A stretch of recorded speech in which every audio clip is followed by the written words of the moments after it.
नमस्कार। Times MP के इस एपिसोड में आपका स्वागत है और मेरे साथ है वरिष्ठ पत्रकार दिलीप मिश्रा जी। दिलीप मिश्रा जी, जो बात हम अमूमन करते चले आ रहे हैं और ये बात आज से नहीं बल्कि 23 मार्च से पहले से करते चले आ रहे हैं, 2020 से। लेकिन अब जो स्थितियां सामने आ गई हैं वो ऐसा लगता है कि बहुत बड़ी चुनौती अब हमारे सामने है। और लॉकडाउन के दौरान तो ये लगता था हमको कि भाई लॉकडाउन है, लोग सड़कों पे कम हैं, लेकिन अब बाज़ार से होकर कोरोना घर में प्रवेश कर रहा है। तो क्या समस्याएं आ रही हैं, किस तरह से ये जंग से जूझ रहे हैं लोग। मैं समझता हूं कि आप फील्ड में हैं, तो आप पहले अपनी आंखों देखी बताइए कि कैसी समस्याओं से जनता दो चार हो रही है और क्या उस पर ठीक तरह से नियंत्रण पाया जा पा रहा है।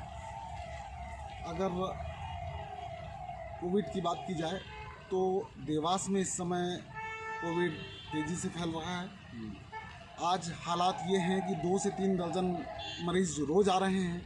देवास के सारे हॉस्पिटल भरे पड़े हैं और सरकार ने जब से ये कर दिया कि निजी अस्पतालों में कोविड का इलाज, तो उसे लेकर जैसा कि लोग सोच रहे थे कि एक अच्छी सुविधा उपलब्ध होगी, सुविधा की बजाय मैं कहूँगा कि फजीहत की स्थितियाँ बनने लगी हैं। और सबसे बड़ी बात, आज की स्थितियाँ देखी जाएं और अगर कोविड मरीजों के परिजनों के हालात देखे जाएं तो कोविड के इलाज में कंगाल होने लगे हैं लोग। हाँ, तन मन धन तीनों की परेशानी पहले भी अपन कहते थे, लेकिन अब ज़्यादा ये बिल्कुल ठीक है, तेज गति से भी फैल रहा है जी। पहले परिवार में एक आध व्यक्ति को होता था जी, है ना, अब एक साथ 3-3, 4-4 लोगों को हो रहा है। ये अमूमन देखना आ रहा है। बेड भरे हुए हैं जैसा कि आपने इशारा किया। स्थान अस्पतालों में ठीक तरीके से, इंदौर की बात करें तो भी मुश्किल, भोपाल की बात करें तो भी मुश्किल, और देवास में अब ये मुश्किल मुँह बाएँ खड़ी हो गई है। और आप जो कह रहे हैं कि फजीयत कराना, किस एंगल से कह रहे हैं, किस बात को लेकर कह रहे हैं, फजीयत किस तरह से? फजीयत ऐसी कि अभी हाल ही में 1-2 दिनों में कई जो कोविड पेशेंट हैं उनके परिजन मेरे संपर्क में आए और उन्होंने बताया कि देवास में जैसे कि कुछ हॉस्पिटल्स हैं जो निजी हॉस्पिटल्स हैं।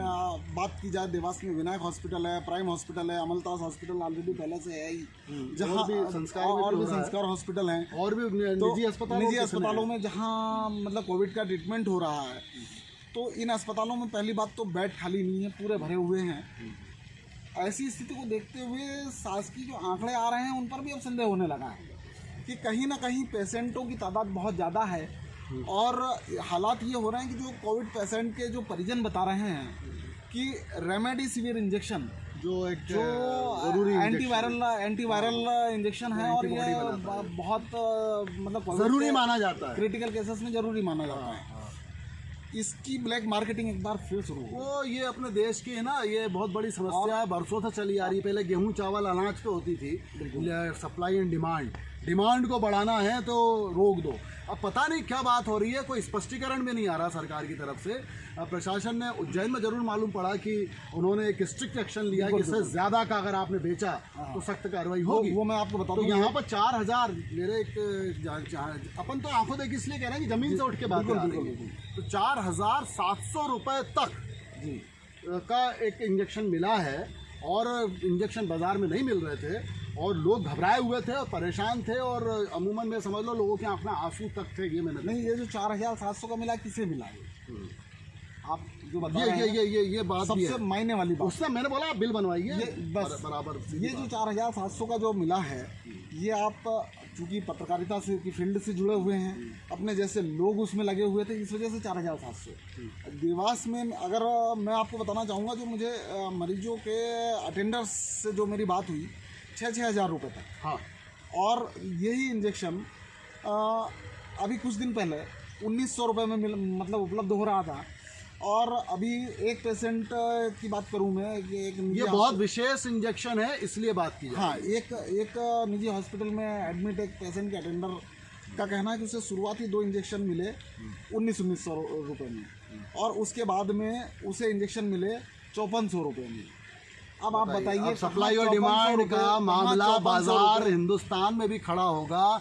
जो वैक्सीन को लेके पूरी दुनिया में नाम कमा रहा है जी, वहां पर इंजेक्शन की मारामारी शुरू हो जाए, कालाबाजारी शुरू, उसके ऊपर नियंत्रण ना रहे। अभी उज्जैन से वो 900 रुपए में आ गए। उज्जैन से वही इंजेक्शन उसी ने 4700 का इंजेक्शन लगवाया। उसके बाद हम किसी विशेष अस्पताल की बात तो करेंगे नहीं, नाम लेंगे, नाम भी नहीं लेंगे। लेकिन ये देखना प्रशासन का काम है, संबंधित विभाग का काम है कि क्या इंजेक्शन अवेलेबल हो रहे हैं, और हो रहे हैं तो कितनी कास्ट पे हो रहे हैं, उस पर आपकी नज़र है कि नहीं है। क्योंकि यही इंजेक्शन 4700 में आया और ये इंजेक्शन 900 रुपए में आपको एक और उज्जैन से आ गए। आपको एक और बात बता दूं, उज्जैन कलेक्टर आशीष सिंह ने स्पष्ट निर्देश जारी किए हैं कि रेमडेसिविर इंजेक्शन की उन्होंने कीमत फिक्स कर दी कि 2500 रुपये से ज़्यादा में कोई नहीं बेचेगा, और अगर बेचता है तो उन्होंने कई धाराओं का प्रावधान दिया है, कानून के प्रावधान दिए हैं, अत्यावश्यक वस्तु अधिनियम का जिक्र किया है कि इन धाराओं में सख्त कार्रवाई की जाएगी। यही वजह है कि उज्जैन में इन चीज़ों पे कंट्रोल हो गया।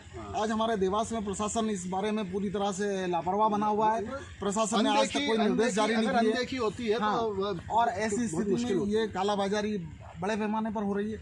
आपको दूसरी बात बता दूं कि जो निजी हॉस्पिटल्स हैं वहाँ आईसीयू के जो चार्जेस जा रहे हैं 9,500 रुपये पर डे का। अभी ऐसा कोई आदेश नहीं आया क्या कि इससे ज्यादा आप इस चीज के नहीं ले सकते, इससे ज्यादा देवास में अमूमन है कि नहीं? नहीं, ऐसा कुछ नहीं है। लेकिन सबसे बड़ी बात यही वजह है कि जो आईसीयू के चार्जेस हैं मिनिमम 6,000 से 10,000 तक लिए जा रहे हैं। मेडिसिन जो हैं, मेडिसिन इतनी महंगी दी जा रही हैं कि मेडिसिन आपको मैं बताना चाहूँगा कि 9,500 रुपये का पैकेज, मतलब एक दिन का डोज, और उसके बाद 7,500 रुपये, 9,500 7,500 से 9,500 का। मरीज को समझ में नहीं आ रहा है कि अगर मैं भर्ती हो गया हूँ तो मैं कहाँ जाके रुकूँ। और सबसे बड़ी बात, अगर कोविड की स्पेशल पॉलिसी है वो भी अप्लाई नहीं कर रहे हैं नर्सिंग होम्स। मतलब ऐसी लूट मची हुई है, तो ये चीज को लेकर आम जनता काफी परेशान है। मेडिक्लेम को लेकर भी रोक लगा दी है। मतलब मेडिक्लेम के अंदर रोक नहीं लगाई है, ये हॉस्पिटल वाले कह रहे हैं कि नहीं साहब अभी आप पेमेंट पता नहीं बोले। अच्छा, और सबसे बड़ी बात जो चौंकाने वाली है, इनको ना मेडिसिन के बिल दिए जा रहे हैं, मेडिकल संचालक बिल उपलब्ध नहीं करा रहे हैं, हॉस्पिटल नर्सिंग होम वाले बिल उपलब्ध नहीं करा रहे हैं, मनमाना पैसा वसूल रहे हैं। तो इस चीज़ पे प्रशासन का नियंत्रण होना चाहिए। ये आपकी आंखों देखी है, आपने ये ज़मीनी स्तर पे आपसे लोगों ने बात की, उसके आधार पे आपने महसूस किया, जो मेरे से लोगों ने बात की, जो मैंने देखा वो महसूस किया। और इस वक्त लॉकडाउन के समय पे ये लगता था कि इक्के दुक्के लोग, सड़क पे लॉकडाउन था, सड़कों पे लोग नहीं थे, अब बाज़ारों से लोग हैं। देखिए, लॉकडाउन या किसी भी तरीके से लोगों को रोक लेना, ये अब एक बहुत, मैं नहीं मानता कि बहुत मैच्योर डिसीजन। अब ठीक है, मजबूरी आ जाए तो बात अलग है, बड़ी मुश्किल से अर्थव्यवस्था पटरी पे आई है। तो सबसे अच्छी बात तो जो निकल के आई है दोस्तों, वो यही निकल के आई है कि बाज़ार जाने से बचें, बहुत ज़रूरी हो तो जाए, और अस्पताल जाने से बचें। एक बार अस्पताल पहुंच गए तो हमें नहीं मालूम कि कहाँ से तन मुश्किल में आएगा, कहाँ से धन मुश्किल में आएगा, और मन तो टूटेगा ही। इसलिए सावधानी रख लें। ये मास्क है, दूरी बना के बात करें, सार्वजनिक स्थानों पे मास्क का उपयोग करें, और सैनिटाइज़र का उपयोग करें, हाथ बार बार धोएं। ये 15, 20, 25 रुपए की चीज़ें अगर अपन ने रोज़ कर ली और थोड़ा सा अनुशासन का पालन कर लिया तो अस्पताल जाने से आप बचें। यही सबसे बड़ा, जैसे वो हेलमेट के मामले में बोला जाता है, मर्जी है आपकी, सर है आपका। एक बात और मैं कहना चाहूँगा, मैं अरविंद जी, इस मंच के माध्यम से मैं जिला प्रशासन से उम्मीद करूँगा कि देवास जिला प्रशासन इस मामले में निर्णय ले और एक स्ट्रिक्ट गाइडलाइन फिक्स करे कि ये जो कालाबाजारी है इसे रोकने के लिए जो बिलिंग नहीं कर रहे हैं, बिल उपलब्ध कराने के लिए कस्टमर्स को, इसके लिए एक विशेष टीम गठित करे, और इन हर चीज जिसका बिल मांगे वो बिल मिले। अस्पतालों में जो हो रहा है इस पर एक अंकुश लगाने का प्रयास किया जाए। बिल्कुल बिल मिले, जो लापरवाही कर रहे हैं उन पर सख्त कार्रवाई हो, क्योंकि ये बड़ी मुश्किल से अर्थव्यवस्था और लोगों की जानी, उनकी जो माली हालत है वो ख़राब है।